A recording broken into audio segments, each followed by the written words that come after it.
Hi everyone, welcome back to my YouTube channel. So it's the CN Show, a channel where we talk about living and thriving as a sickle cell warrior.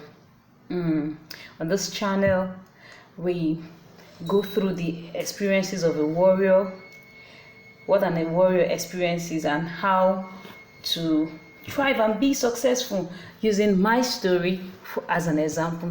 Shout out to all warriors. Hey guys, I love you. We keep winning. And shout out to every caregivers. You're the real MVP.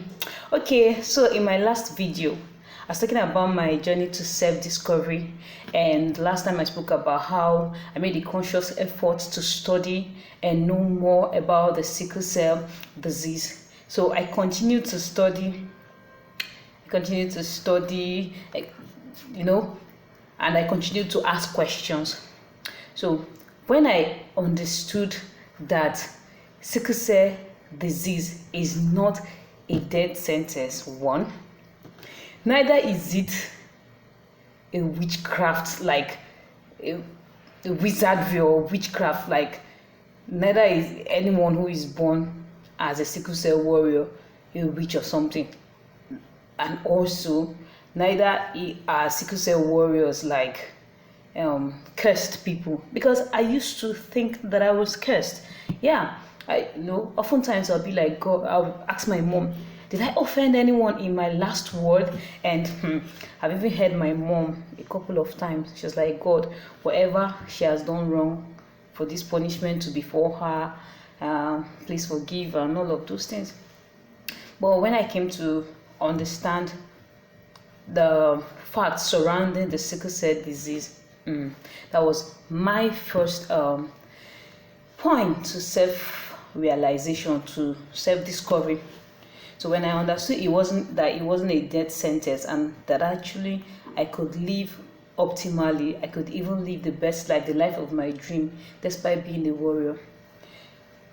I outlined a couple of things. There were certain actions that I started taking. First and foremost, I'm a Christian. I believe in God. I believe in the Bible. I study the Bible. So when I discovered God's promises for us, and also when I talked about the law of attraction and all of that, I started dwelling on positives. I started dwelling on what I wanted to see. I started contemplating, I filled my thought more with a life that is free of crisis, even if there will be crisis, as little crisis as possible. A life that I wanted to see for myself. So I started my positive self-affirmations. Yes, I had to write down a couple of things, like affirmations like, I'm wonderfully made, I'm beautifully made, I thrive, I live the life of my dream, I am the best among my mates, a lot of people envy me. I started affirming to myself that I live healthy, I enjoy a life free of crisis. I started affirming, I started taking on more positive affirmations. But guys, you have to believe this, and those were not mere words. I believed them. They were ingrained in my spirit. Even in my dreams, it feels like in my subconscious when I'm sleeping, these thoughts keep resounding in my head. Yes, that's how much I dwelt on this concept of self-affirmations and all of that. Another thing I consciously did, I avoided toxic friends, toxic relationships. I didn't care if you're a family member or you're an acquaintance or you're a friend. Whenever you're around me and you want to pull me down or want to tell me about how you're better than me. Okay guys, let me tell you a story. There was this time when I was in the university. One of my neighbors, we had a little quarrel, and what he told me was like, look at me, look at my life, that every time I'm sick, blah blah blah blah, that my life is not I've forgotten the word he used, but they were really harsh words, they were really mean words, that I can't even do what my mates are doing, this, that, that, that. So guys, I was hurt. Like, what's the relationship between what we're talking about and you referring to my health? I didn't create myself. So what I did was, I took our time. I just, when he said that, it came like a rude shock to me because this was basically my friend. Like, so I went back to the room at first. Before then, when people make negative remarks concerning my health, I would cry. But this time around, I think it was around my second year in the university. No, it was actually my third year in the university. Yes. So they've seen me, my neighbors have seen me falling sick most times. There was this there was this particular night that I was having crisis. I couldn't get off my bed. I had to cry, like I cried for about 30 minutes before my neighbors heard. They had to break into my room through my window, and that was how they helped me give my medication. I couldn't move from where I was. So they've seen me. So you've seen this challenge that I'm facing. So why use it to insult me? So that day, when he said that, I just paused. I went back to the room, and I was like, and I told myself. So, guys, I told myself that if I had my way to create, if I had my way to create, if I had my way to create myself or to choose a life, I would have chose a life free of crisis. But I've already been created. The least I could do for myself is to bemoan, oh, why me? Oh, me this, oh, me that. Because despite the fact that I was living with sickle cell anemia disease, I was actually thriving better than other people. Guys, now in school, I was doing very well in my studies. I will gist you my school experience going to the university some another time. I was doing well in my studies.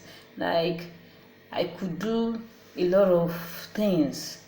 You know, I had potentials. I was representing my school. Despite doing well in my studies, I was representing my school in competitions and all of that. In church, I was really, really very, very active in the church. Even in the social groups we had in school, I was also active there. Like, I held a lot of leadership positions. So why would I let anybody talk me down? So I came out of my room, guys, and I said to him, I may not be as healthy as you are, but my life is way, way better than your life. And man, that was like, that's boss. And then he just shut up. And that was the last time, like, anybody around me. Okay, no, that wasn't the last time, sure. But for a very long period of time, nobody would make negative remarks about my health after I called him out on that. So that was that.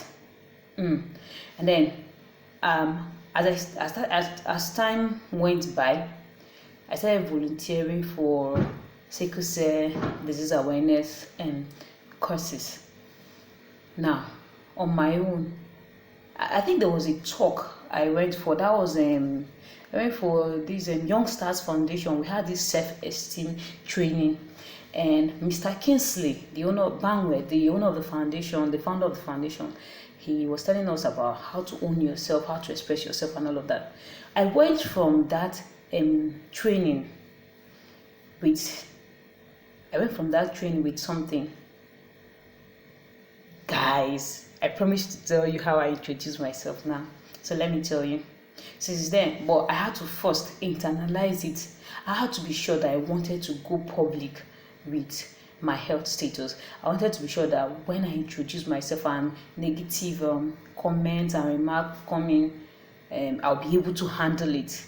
That was, from few years ago, not today though, but a few years ago, even up till now, people are shy to talk about their genotype. Like, you see, warriors go to the hospital and the doctor asks them, like, they are shy to say this is my genotype and all of that, forgetting that when you let the doctor or whomever is attending to you know your genotype, it will really help them in their diagnosis very well. And how to relating your symptoms to your genotype, it will really help the process and help aid the prescription to give to you, because most times when in crisis, it's like an emergency. So you go to if you're shy about it and you're like, my leg is paining me, they'll just give you something. But when you say that, okay, this is my genotype and so and so, it helps them to know, okay, you're experiencing crisis, oh, this is an emergency, they'll treat you very fast and all of that. So guys, after that experience, this is how I started introducing myself. When I meet you for the first time, either you introduce yourself or I introduce myself, but I would be like, my name is, okay, not like the first time, that was like a bit exaggerating, but like, no, I think some years back, this is how I introduced myself. Hi, my name is Kalista Njoku and I'm a sickle cell warrior. Or, hi, my name is Kalista Njoku and I have the SS genotype. You may be like, why is she telling me her genotype? I never asked. Yes, I have to tell you, because if we are going to become acquaintances, or if we're going to relate, maybe we're going to be working on projects together, I need you to know this, because when you see some things, you're not caught unawares. For instance, if you're my friend or in my relationships, I let you know that this is my genotype. And what it means is there are certain things I can't do. Not because I don't want to do them, but because I'm limited. I can't do certain physical exercises. Like, I can't do all those things that put a strain on me. I can't, I'm not in for dramas because I can't take dramas. No. I can't take dramas because they are stress on my emotional health. I let you know these things so that you know how to relate with me. But that's not to say I want you to start pampering me or babying me about. No, but at least some things you talk, you know what you say to me and all of that. Okay, for instance, some days ago, a friend of mine said that somebody referred to her sister, who is an SS warrior. Like, she has these same challenges, and she had these challenges in her spring. And now another friend of hers, the person was like, look at you, you're working like an imbecile. Jeez, I won't take that drama. I won't take that drama from anyone. Yeah, I've let you know. So when you're talking to me, you should know that, okay, the fact that maybe I was supposed to meet you up on a project and I call you to say that I don't feel so strong, I can't come out. You understand where I'm coming out from. But that's not to say that I won't do my best. In my next video, when I'll be telling you about my journey to the university, I will tell you how I manage to juggle social life, my health challenge, my health condition, and also being the best performing student in my class from first year till final year. I'll tell you that in my next video. That is to say that despite the fact that I'm living with this health condition, it does not in any way make me lazy. It doesn't make me lazy. Yeah, and I've accomplished a lot of projects. I meet up the deadline and all of that.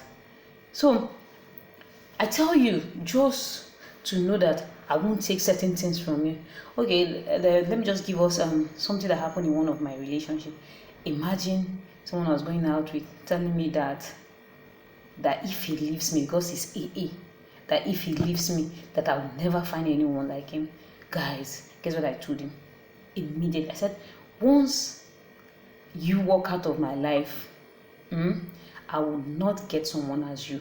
I will get a better person than you. And guess what happened?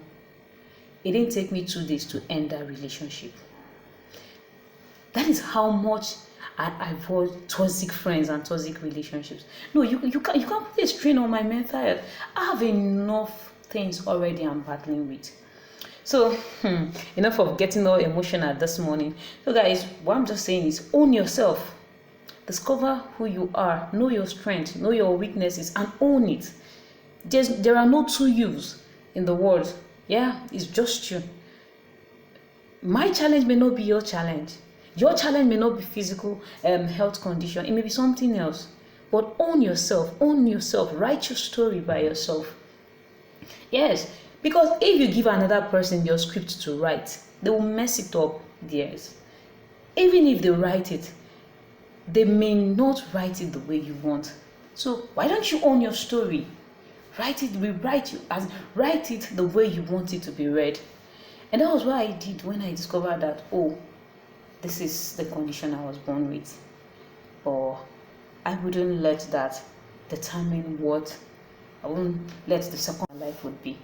So guys, I'll see you in my next video. Please kindly subscribe to my YouTube channel.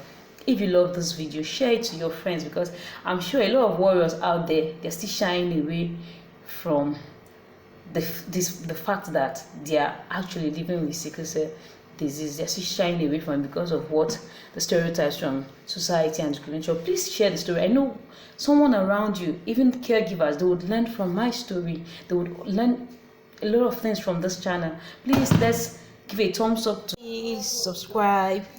Click on the notification bell button so you know every time I upload a new video.